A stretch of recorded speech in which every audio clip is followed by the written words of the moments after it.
Like, as a woman watching all of this unfold, I'm actually very distressed because I can see how much we are accelerating with this stupidity. Australia is losing its mind, a huge update on that city council free speech case, and a truly bloodthirsty communist TikTok.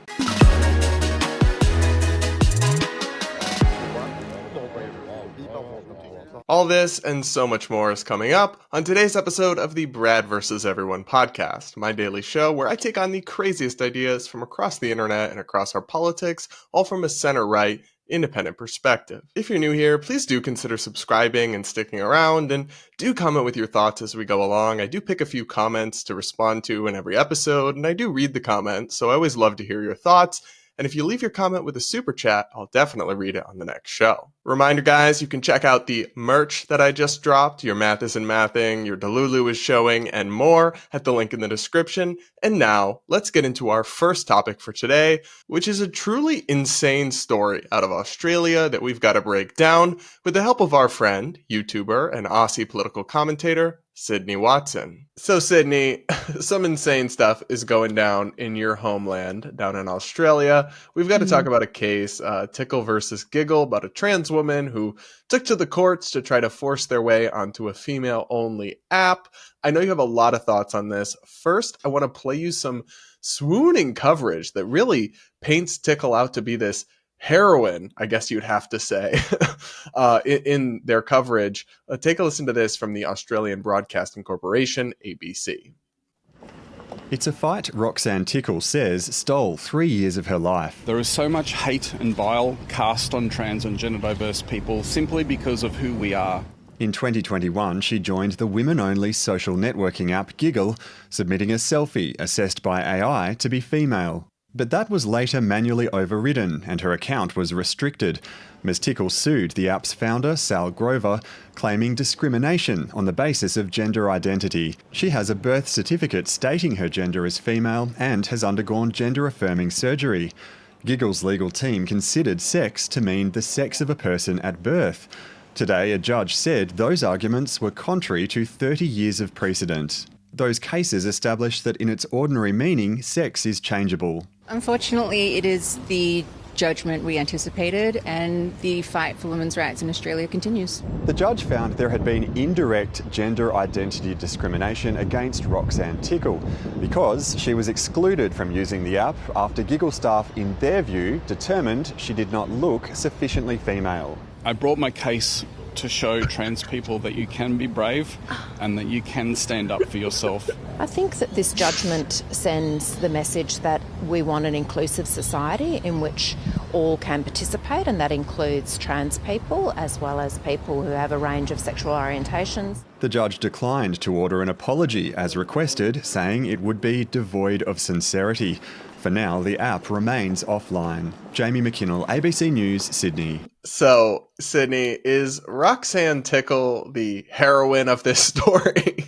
Well, apparently, according to the ABC, yeah. I don't know how they could have made that broadcast and put that little bit together seriously and spoken about this in the way that they did with a straight face. But it goes to show. So I think that one of the things that's really, really depressing about any situation that unfolds like this, that pertains to a trans-identified male who goes into female spaces and then complains when women are not interested in having that trans-identified male there, is that they will rally all these additional women around them. And I don't understand how these women are incapable of understanding the viewpoint of the women who are cross about this. Like, they act as if you have some sort of massive, I don't know, mental issue, that you're not that clever, that you're just a bigot, that you're just all these things. And it's like, no, we want to protect our female spaces. We want to, make sure that our female spaces are for females. Like, I don't know why this is so complicated for them. Yeah, it is weird because you'd think that they'd understand. So the point of this app, guys, Giggle, is simply to be for female-only connections and groups and spaces, right? And obviously a trans woman is somebody who is biologically male. Now, what I have so many problems with this story that I struggle to even know where to begin, but one of them is like, why is this trans person trying to force their way into a space they're not wanted? That's something from within the LGBT community I've never understood. I've never understood the gay couple that went and hounded that Christian baker and said, "You will bake me a wedding cake." Yeah. Personally, I don't want someone to bake a wedding cake who doesn't believe in my wedding for me. And I Hmm. also wouldn't want to be in a space that I'm not welcomed in, or that the owners tried to create specifically not for me. That's a mentality that I don't understand. And I don't understand why people are so quick to view someone engaging in that kind of behavior as some sort of brave or heroic figure when they're essentially just pestering other people. Yeah, no, I completely agree with you. And I think the frustration that I had in this case was listening to the judge. I don't know if you watched the judge's full remarks, but there were so many things that the judge said in this case that were just certifiably wrong. And it was so bizarre to listen to him reference existing legislation or, try to interpret what already existed and then come to the conclusion that sex is changeable.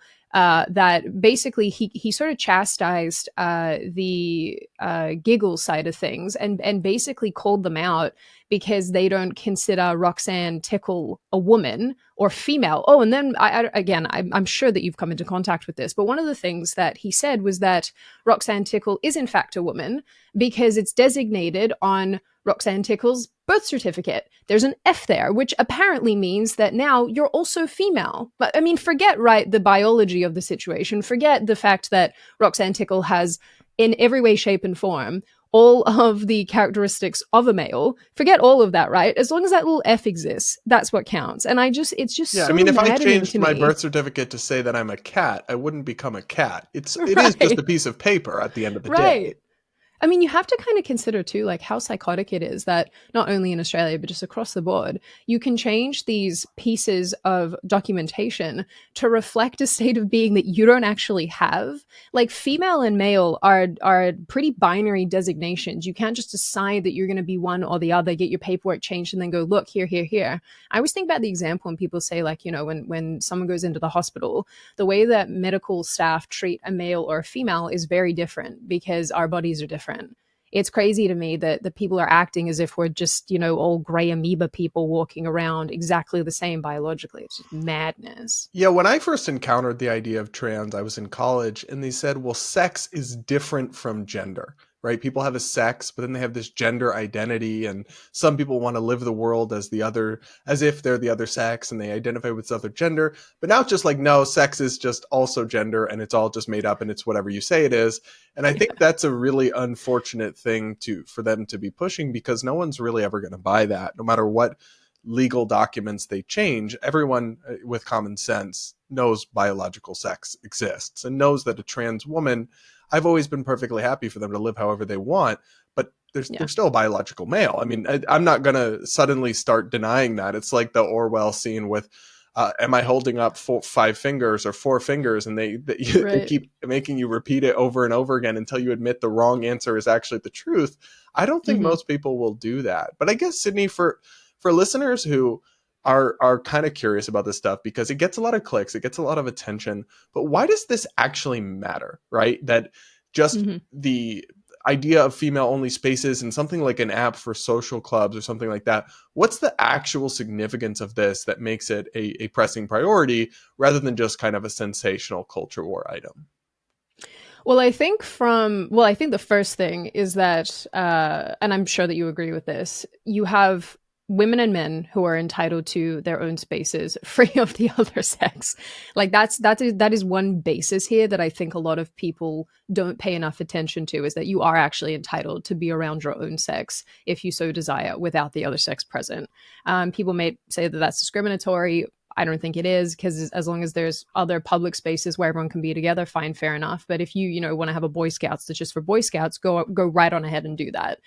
So that's number one. Number two is that when you have legislators determining that women aren't entitled to those single sex spaces, that's a massive problem in the long run, because it means that should you just identify as a female or as a woman, you would now have access to all of these women who don't want you in their space. So really what you're doing is you're overriding the rights of an entire sex so that a handful of people can feel comfortable and safe and included and whatnot.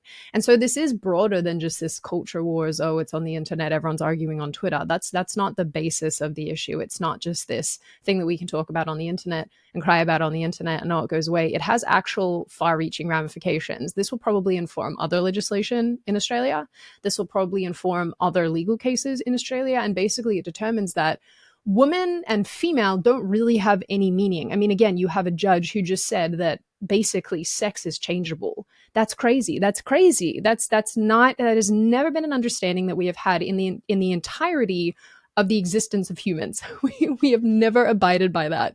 And suddenly that's the case. And this is why this is such a landmark issue, and why this case is such a landmark issue. Yeah, and I think people would be mistaken if they think this is really about the app, right? This is just some random app that never even caught on. It's not really about it's that. not. And the ramifications of this, you end up with things like biological males in female prisons going on to forcibly impregnate people or women in the prison. It's like once you erode these sex-based barriers, there are much more serious ramifications than just a dating app. And we're seeing this with high-level sport and women having opportunities taken away from them by biologically male athletes. But yes, we're also seeing this in the literal prison system, which endangers the physical safety of women. And I also think that it is ironic to me to hear in this news package Tickle talk about the adversity that one faces as a trans woman, because I think this kind of thing is like if I was trying to design a way to make trans acceptance go down or make backlash, say that I was like a hardcore Christian and I was like, what can I do to get the LGBTs back stigmatized by society again? I'd come up with something like this, right? And yet, so you have them simultaneously playing the victim because they get backlash while doing things that are totally unnecessary. This trans person could have just gone about their life and moved on and gone to a different app where they were welcome. Doing things that are totally unnecessary to antagonize vulnerable groups like females, who many people who would seek out something like this, it's because they've had some sort of bad experience with males, right? That's part of it for some of them. And to do something that the public isn't going to like and just bring upon more backlash to you, but then that backlash is more proof of your own victimhood. It's kind of a vicious cycle. Yeah, no, I completely agree. And you bring up such a good point with the males in female prisons. That's becoming, I mean, it already was an issue, but it's becoming an even bigger issue because with self-identification. And that's happening in America too. Oh, big time. I mean, California is one of the biggest places where this is going on. Washington State is another one where it's huge. New Jersey is another one where it's huge. I mean, you hear about all these horrible, horrible stories, and the women in the prisons. And I know this is, sort of adjacent to the Tickle issue, but it's so ridiculous to say like Giggle Tickle versus Giggle is a bizarre name. It's so silly. But I know that this is like I said, a little adjacent, but you have women who are actually being told that they can't say anything or speak out and are being shamed into silence. They're already in kind of a pretty precarious situation as women in prison as it is, because most women who are in prison are not there for violent crime. They're there for drug offenses or prostitution, usually like low-level crimes that have shorter prison sentences anyway. And then you introduce these men, a lot of whom have violent histories, and we're supposed to just sit back and be like, oh yeah, this is normal. And then on top of that, tell those women that they can't have a say. It's like, as a woman watching all of this unfold, I'm actually very distressed because I can see how much we are accelerating with this stupidity, and how much we're accelerating towards, I think, things that are going to be considerably worse than where we're at now. And I'm distressed and upset that legislators, that people in the judicial system don't have our back. Like, they don't have our back at all. And I just simply can't wrap my head around having this much disdain for women, that you would undermine our rights and freedoms and security all the time. While calling yourself a feminist. Really. All right, Sydney. Well, thanks for your perspective on this. Folks should check out your YouTube channel for more, which I will link to. And thanks for coming back on the show.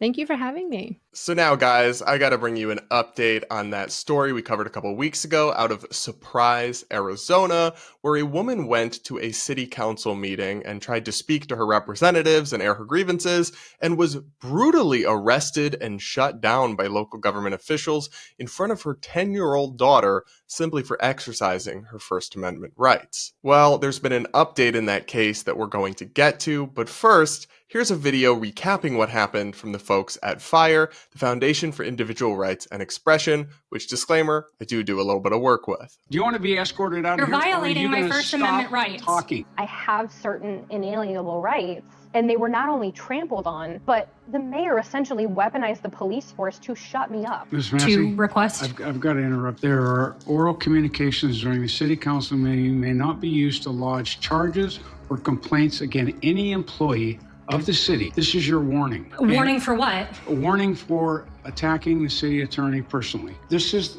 what you agreed to when you first speaking. This is the form. It is unconstitutional, Mayor Hall. Well, it's not unconstitutional. It is. Chief, could you have somebody come down here and escort Ms. Massey out of Really, this is that chamber? necessary? I'm expressing my first. Do not touch me. Do not put your hands on me. Come out with me now. Before you get it up. Are you detaining me? Yes. Why am I being detained? Under what charges? Yeah, so this is a terrible and grotesque violation of her First Amendment rights. To recap, what you just saw was simply this Arizona woman speaking to the city council in Surprise, Arizona, where she's from, and criticizing the city attorney, a government official paid with taxpayer dollars. But they viciously shut her down, citing some bogus form that's not binding because it's not constitutional, and tried to say that she couldn't use her allotted time to criticize the government at the city council hearing, where the whole point is to raise issues of relevance to the city and its people. They directly and brutally violated her First Amendment rights in front of her 10-year-old daughter, and hopefully there may be some accountability coming, because that's where the update comes in, that FIRE is now suing the city for this egregious act of censorship. FIRE writes in a tweet thread, "Lawsuit. With FIRE's help, an Arizona mom is suing the city of Surprise, Arizona after the mayor ordered her arrest for questioning a pay raise for a city official. In America, the last thing citizens should fear when they attend public meetings is leaving in handcuffs." Rebecca's attack on a staff member was simply her exercising her right to criticize the government, speech protected by the First Amendment. That's why FIRE is helping Rebecca ensure the city of Surprise can't keep ignoring the Constitution by silencing its citizens. "I want to teach my daughter the importance of standing up for her rights. Now I'm teaching that lesson to the city," Rebecca said.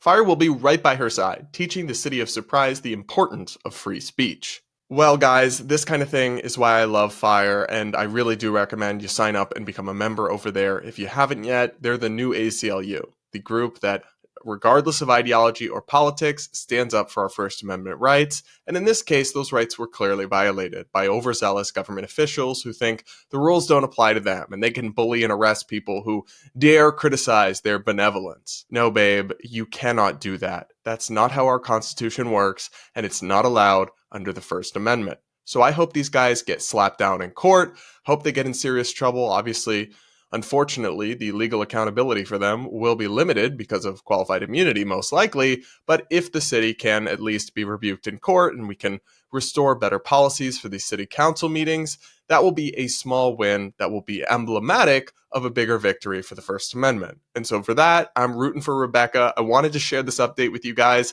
and I wanted to shout out FIRE. I do work with them, but that's not why I support them. In fact, I reached out to them to work with them because I support them, not the other way around. Let me know what you think in the comments below, and if you want to support the lawsuit, I will link in the description to more information from FIRE about the case. And now, it's time for Brad vs. TikTok, my daily segment where I take on the craziest ideas from the clock out. Pronoun of the day is slugs.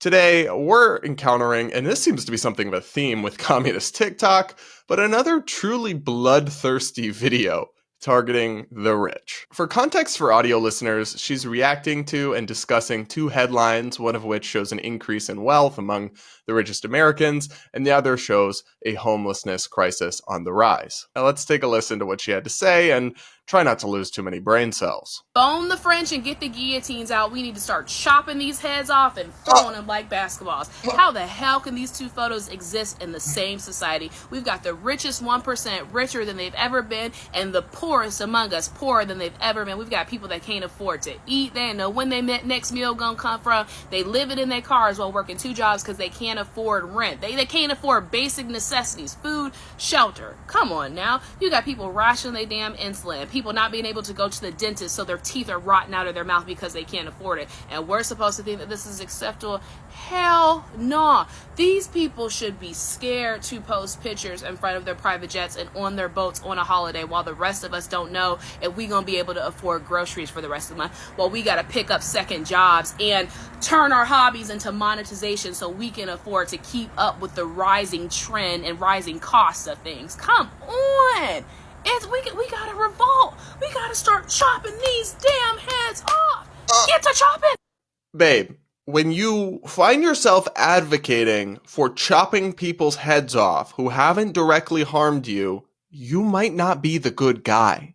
You might not be the good guy in this situation, in this scenario.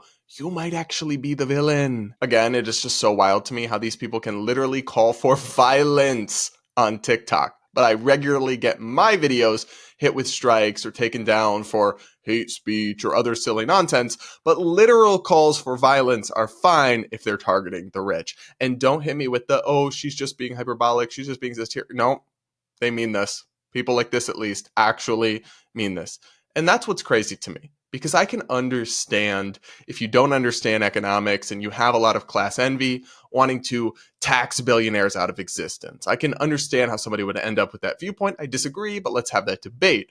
But to want to murder them, y'all are just sick in the head. If you want to murder successful people for the crime of being successful and their families, their loved ones, their friends, all be damned. Like, that's sick. That's really messed up. It's really wrong, but unfortunately it is representative of where at least a chunk of the young socialist left is moving in this country. And that's really, really frightening. And I do want to talk about this on the substance as well, because it is just so misleading and so wrong in so many ways. One of which is using these headlines that say, in this case, let's see exactly what the headline said. It said, United States, CNBC reports the wealth of the top 1% has hit a record high of 44.6 trillion. So you see these headlines a lot, but what you have to understand is that's essentially just referring to stock market valuations that have gone up. And they never show you the opposite headline when the stock market dips. Wealthy lose 6 trillion in one day. They never have the same energy for those headlines, right? So it's very misleading to just focus on these peak valuations that are not actual money in their pockets anyway. It's just the stock valuations of their companies they own and that kind of thing. But then they never have the same energy for when the stocks go back down. So you'll see wealthy gain $5 trillion in 1 week as the headline, but they never do the follow-up headline the next week when it goes back down, like wealthy lose 5 trillion, because there's no sympathy for the wealthy. And I'm not saying there should be, but I'm just saying this is a very incomplete way of looking at the picture. The other thing is that we don't have all these valid social problems that this young woman identified. High grocery prices, high prescription drug prices, high housing prices. None of that is because billionaires exist. The reasons for that are complicated, but in the case of prescription drugs, there are so many government regulations that make drugs unnecessarily expensive. They block us from ordering the exact same drug that's way cheaper just from Canada or other places in many cases that we should just be able to get and should be over the counter. And there's so many other things that go into this that are causing this problem. And most of them are rooted with the government and it's meddling in our economy and it's corruption. But instead, y'all just want to save all your smoke and all your energy for the Elon Musks and Jeff Bezoses of the world who got successful through some shady things here or there. I'm not saying they're angels, but by and large, by running successful companies that employ people and contribute to the economy and add massive value to all of our lives, yet you want to demonize them to the point of literally advocating for violence. I'll never understand that energy. I'll never share that energy. That simply couldn't be me. And another funny thing about this that I do want to point out is that according to Reason, and this is from 2021, so these numbers are a little outdated, but it gives you the picture of what I'm trying to say. You could confiscate the entire net worth, all the money of the billionaires in the US, and you would fund our government, federal, state, and local, for about 6 months. Then you'd be out of money and you'd just be done. So the idea that you could solve all our social problems by just stealing all these people's money, you couldn't even pay for what we're doing now by doing that, let alone all this new stuff that you want to do. It's a simplistic, naive narrative that is attractive in its simplicity and in its offering of a false solution. If we just taxed the rich more, we could solve all these social problems. Well, there's a couple problems with that. One is that we already tax the rich quite a bit. We actually have a pretty progressive federal tax system. Two, there's economic consequences from just overly taxing rich people that would affect everyone, right? Everyone who has a retirement account would be hurt by some of these taxes targeting the stock market. The corporate tax increases end up hurting workers through lower wages and fewer jobs. All of these things have more effects than just the rich, who obviously I'm not overly sympathetic to, but it's more complicated than just that. And two, a lot of these social problems are actually a lot more complicated than just throw money at them and we could solve them. If throwing money at homelessness, for example, could solve that issue, well, San Francisco and other places in California wouldn't have the homelessness epidemic that they have, right? Because they've spent so much money. In the same way, we spent trillions and trillions of dollars. There's like crazy graphs on this, throwing money at welfare programs to end poverty, and the poverty rate barely budges in response to it. So you can't just throw more money at these problems and hope that they'll be solved, because it doesn't actually solve the complex and nuanced systemic issues at the core of some of these issues. So my first concern with videos like this is just their like bizarrely bloodthirsty nature and what it says about our culture, that anyone thinks it's okay to talk about their fellow Americans like this and genuinely simp for their death. That really does disturb me on just a fundamental moral level. But on another level, even videos that are less extreme but still have this kind of worldview frustrate me because they cannot see the forest for the trees. They're so obsessed with class envy that they're totally disregarding basic principles of economics, and they're offering people false hope in an empty solution that sounds great but can't actually address complicated social issues in the simple, easy fix the way that they claim they can. If you ask me, misleading people with false hope like that isn't compassionate, it's cruel. But what do you guys think? Let me know in the comments below, and do hit that like button while you're at it. And now, I'll wrap up today's show by reading a few of your comments from the last episode. One person writes about the LGBT community, there is gatekeeping happening, but what's being allowed is the all or nothing, agree with me or you're phobic rhetoric. Yeah, you're right, I said we don't do enough gatekeeping. They do gatekeeping, but they do it in the opposite direction. Gatekeeping people out who have any difference in opinion or question the mob mentality, but not gatekeeping the crazy extreme stuff on the Q+ gender fringe. Make it make sense. I can't. Another person writes, this is the problem. Too many people are going along with this, not because they believe it, but because they believe it is the kind thing to do. Going along with someone else's false sense of reality does not make you a good person. No matter what laws Germany or any other country passes, they will never make people live outside of reality. We're getting further and further into the twilight zone. I understand this perspective, but I am willing to go along with people who don't genuinely deny reality, but for example, just a traditional transsexual person who knows they're biologically female, but because of their gender dysphoria wants to walk and live through the world as a woman. I am okay with calling that person she and her, and I don't view that as necessarily denying reality because everyone involved knows the truth. Personally, that doesn't bother me, but I do always support people's right to make a different decision if that's their choice. Another person writes, I'm sure that all that frivolous legal action and censorship will really help trans acceptance. Yeah, this is such a good point. I mean, think about here in the US, the gay couple that went after the cake baker, the Christian cake baker in Colorado, and just took him through years of lawfare. And then when he finally won that case, a trans person came after him and tried to force him to bake a gender transition cake. It's like, these aggressive tactics do not win people over to your side. They make the division worse, they make people feel defensive, and they isolate potential allies. They don't actually win you friends. I mean, it's a really destructive way of approaching these issues, I do believe. Another person writes, Brad, how do you feel about South Park as a show? I'm just wondering. I love South Park. I always have. I still watch it occasionally, but I was definitely a South Park teenager, and maybe that got me into trouble at times and kind of explains my contrarian nature a little bit. Maybe it makes sense. But yeah, I love South Park. I will always love the World of Warcraft episode, especially because I played World of Warcraft as a teenager. So all the references and everything were really on point to me. Yeah, so I'm a big fan. Another person says, wow, Brad, seriously cannot believe you used the word engender. So non-binary phobic or something, SMH. Yeah, when your vocabulary is accidentally a microaggression. All right, somebody said, here's a roast, Brad. Why do you go kind of blank while watching videos? LOL, are you AI generated? I think if you were watching the mind-numbing, brain cell-killing content that I watch for your viewing pleasure, you might go a little blank inside as well, my friend. So that explains that, I think. All right, everybody, that is it for this episode of the Brad vs. Everyone podcast. Thank you so much for tuning in. Make sure you're subscribed if you aren't yet. Do hit that like button and do comment with your thoughts. I do read the comments and I pick a few to respond to. If you leave it with a super chat or a super thanks, I'll definitely respond to it, unless it's really inappropriate or something.